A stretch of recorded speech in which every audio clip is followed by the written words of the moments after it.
Chevalier d'Eon was a diplomat, a spy, and a soldier. And while this already sounds exciting, it wasn't hugely unique, except for the fact Chevalier was a gender non-conforming diplomat, spy, and soldier, sometimes known as Charles and sometimes as Charlotte. d'Eon started out life at the Hôtel d'Uzès in Tonnerre, Burgundy on the 5th of October 1728. d'Eon was born into a branch of France's lower nobility, descended from someone noble but now quite poor. His father was Louis d'Eon de Beaumont, a lawyer and later public official and mayor of Tonnerre. His mother was Françoise de Charenton, the daughter of a commissioner general. The family was comfortable without being wealthy, and when d'Eon grew up, he attended law school in Paris at the Collège Mazarin when he was 21 years old in 1749. After a few years, he began work in a literary career by writing for the counter-enlightenment journal Année littéraire. d'Eon was a skilled writer, and he attracted attention in 1753 for pieces he wrote on finance and administration.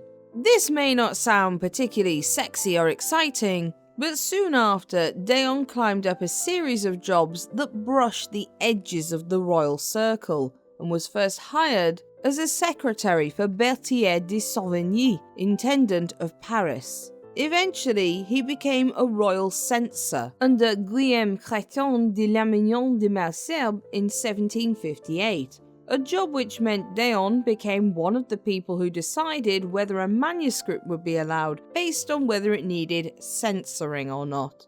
2 years earlier, however, d'Eon had already caught the royal eye by becoming part of the Secret du Roi, or the King's Secret. This was a secretive spy network for Louis XV, as a way of carrying out missives for the king without the French government having any knowledge of this at all. It also had the aim of putting the king's cousin, the Prince de Conti, on the Polish throne, with the intention of turning Poland into a French satellite. Sometimes those working for the king in this capacity could be put in an awkward position, secretly carrying out a mission to the king's true feelings, while publicly then having to go against Parliament and technically by proxy against the king. Very confusing. According to d'Eon's memoirs, which do not always corroborate with any historical evidence, it has to be said, he was sent to Russia, along with Alexander Peter Mackenzie Douglas, Baron of Kildin. Douglas was a Scottish Jacobite who had followed Bonnie Prince Charlie into exile in France and then made himself indispensable to his host, Louis. The pair were sent, apparently, to meet with Empress Elizabeth of Russia, while also secretly conspiring with a pro-French faction of Russian nobles who were against the Habsburg monarchy. Part of d'Eon's job was to cozy up to Elizabeth and talk her around to also accepting the king's cousin as King of Poland. It was at this time, d'Eon would later claim, that he needed to pretend to be a woman to safely get over the border to Russia, needing to remain in character in Russia as a lady known as Leah de Beaumont. d'Eon would go further than this, even claiming he had then served the Empress as one of her maids of honour. There is, of course, no historical evidence for any of this part of d'Eon's story. Eventually, d'Eon would become secretary to the French embassy in St. Petersburg in the same year, and he was described as hard-working, charming and clever. But the inevitable couldn't be held off, and the breaking relationship between France and England would eventually culminate in the 7 Years' War, pulling in much of Europe, including Russia. By October 1760, d'Eon had left Russia on good terms and returned to France in order to do his bit for the war effort from a closer position. He was granted a pension of 2,000 livres for his efforts in Russia, but by 1761, d'Eon had become a dragoon in the French army, working his way up to captain. In August 1762, d'Eon's service and charm with Russia had been remembered, and he was appointed secretary to the French ambassador, the Duc de Nivernais. Nivernais was at that time negotiating the peace treaty between France and Britain, and D'Eon was sent to London to write up the treaty itself. After the treaty was signed in Paris on the 10th of February 1763, D'Eon was given 6,000 livres and was admitted to the prestigious Order of St. Louis just over a month later. He was officially given the title of Chevalier D'Eon, Chevalier basically meaning Sir or Knight.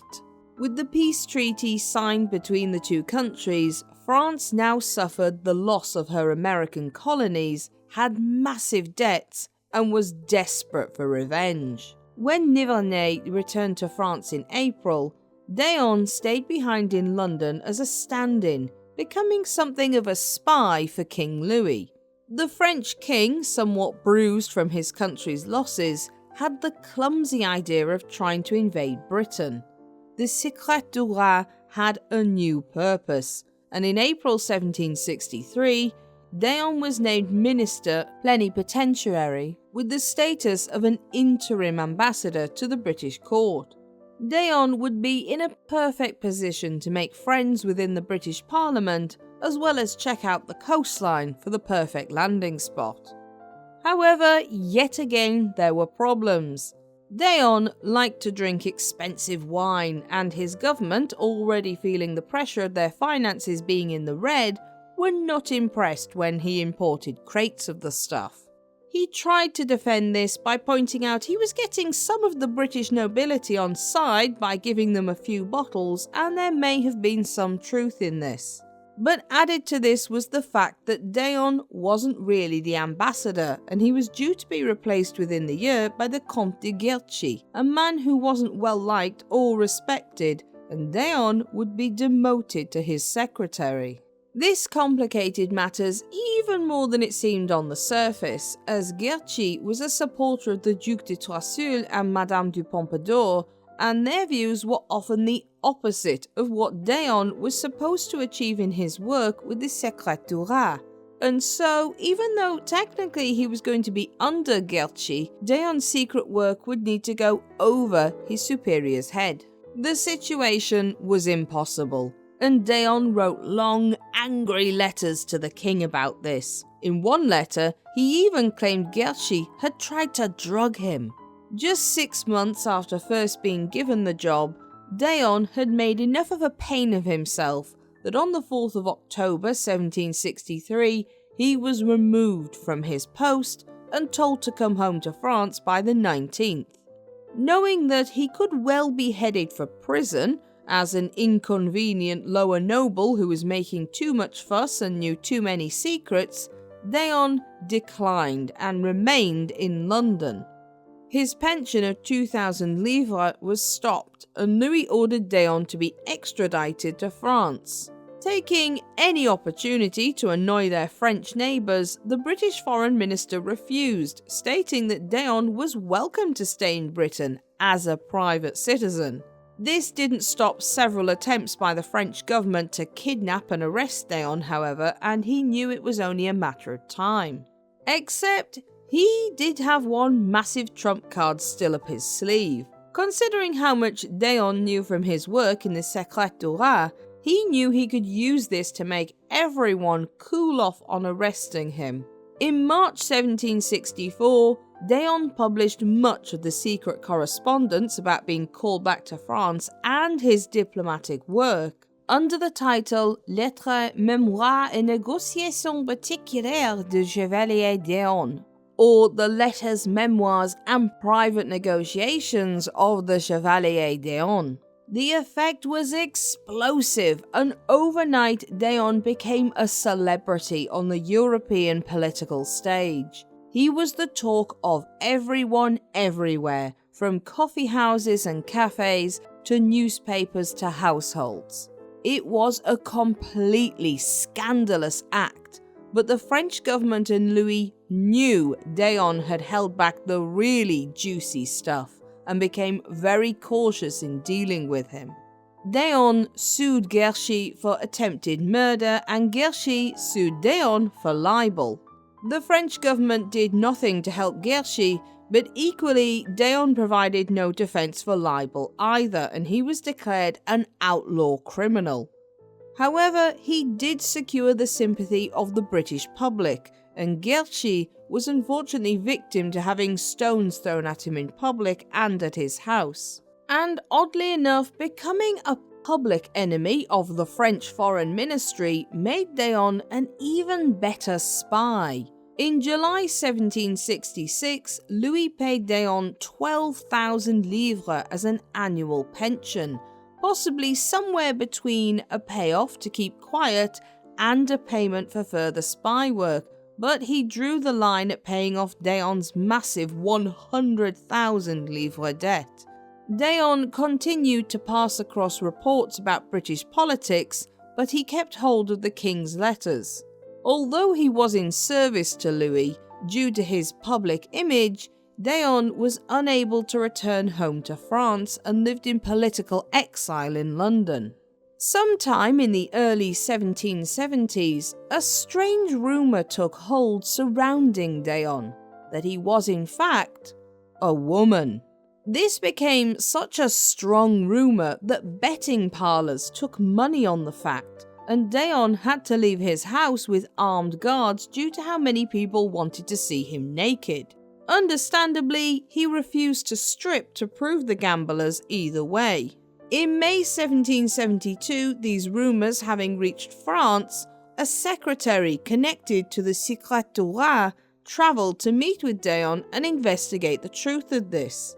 He went back to France firmly with the conviction that D'Eon was definitely in fact a woman because D'Eon himself had said so.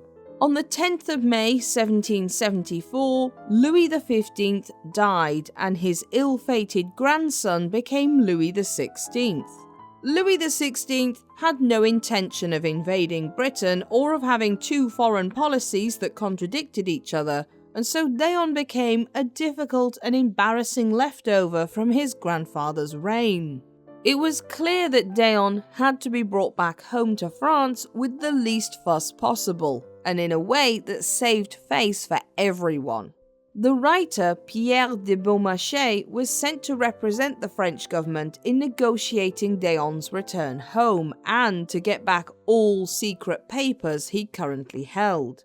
The result after months of talk was a 20-page treaty that agreed D'Eon could return home to France, keep his comfortable pension, have some of his debts paid by the king, and be legally recognised as a woman. In exchange, D'Eon had to hand over all papers in his possession relating to the Secret du Roi, and the French king and government also required D'Eon to dress as a woman. Most importantly, French law prevented any woman becoming a diplomat or indeed openly being in politics under their own steam, and so this essentially neutralised D'Eon. Whatever our modern take on this, at the time, this was a completely astounding agreement and revelation. And it was only possible because D'Eon had already laid the seeds through the earlier rumours of his gender. D'Eon claimed he had been born a female, but as his father needed to have a son in order to inherit from his in-laws, he pretended D'Eon was a male and raised him as one. And you might think that someone who had spent the first 49 years of their life as a gender that wasn't their birth gender would be grateful to throw off the breeches and put on a gown. But no. It actually took another 18 months of back and forth before D'Eon decided to indeed return to France. By then, everyone knew the story of the girl raised as a boy, who had excelled as a diplomatic and military tool of their government and was now being forced by Louis and his government to appear as a woman. Despite Louis going further to provide a fund for a new wardrobe of women's clothing, D'Eon still turned up in his homeland wearing his dragoon uniform.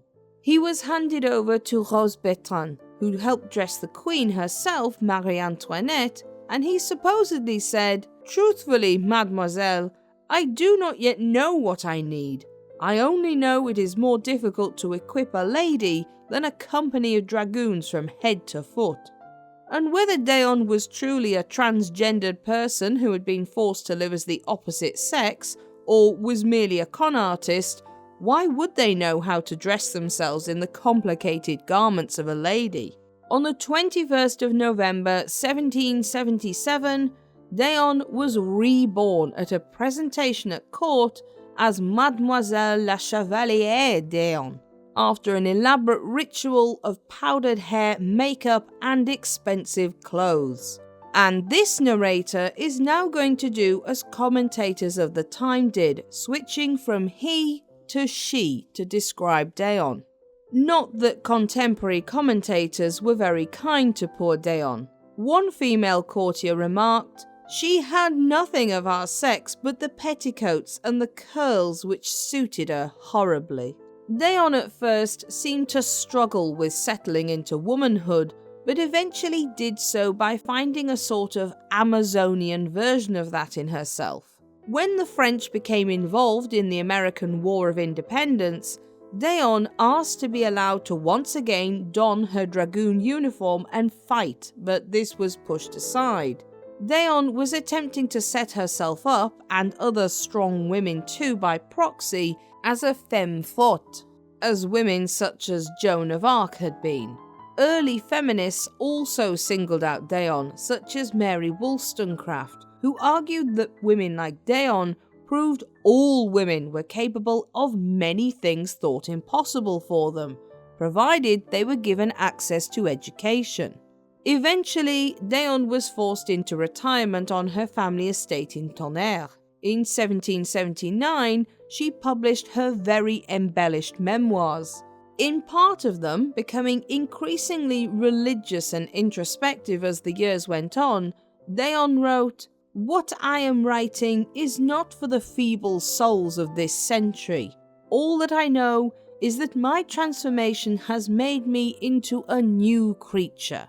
In 1785, she returned to England, settling in London. But nothing stays the same for long, and soon the French Revolution in 1789 did away with the French royal family, and the government changed completely.